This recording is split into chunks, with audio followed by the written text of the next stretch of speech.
पहले पति की हत्या कर दी, फिर बॉयफ्रेंड की मौत के बाद जेठ और ससुर से रिश्ते बनाए। सास बीच में आई तो उसे भी जिंदगी से हाथ धोना पड़ गया। ये रूह कपा देने वाली वारदात को ग्वालियर की पूजा जाटव ने अंजाम दिया है।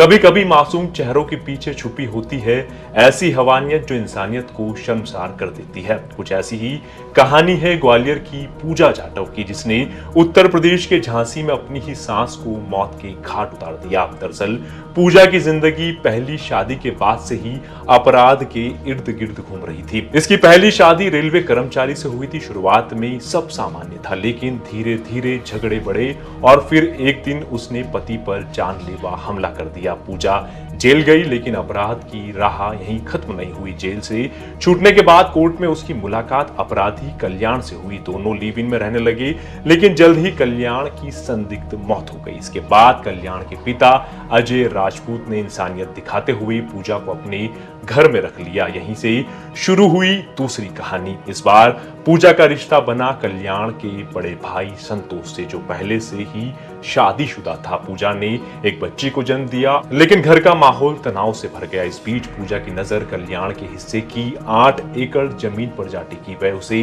बेचकर ग्वालियर में नई जिंदगी शुरू करना चाहती थी, लेकिन आड़े आई सास सुशीला देवी। इसके बाद पूजा ने रची एक और साजिश। उसकी बहन कमला उर्फ कामिनी और उसके प्रेमी अनिल वर्मा को साथ में लाया। 22 जून को पूजा ने बेटी का जन्मदिन का बहाना देकर ससुर और पति को ग्वालियर बुला लिया और 23 जून को सुबह कामिनी और अनिल को झांसी पहुंचा दिया, जहां सुशीला देवी को नशीली दवा दी गई। और जब वो बेसुध हो गई तो घर से गहने और नकदी लूट कर वो फरार हो गए। जब परिजन लौटे तो सन्न रह गए। पुलिस ने जांच की तो पूजा के खूबसूरत चेहरे के पीछे की हैवानियत सामने आई।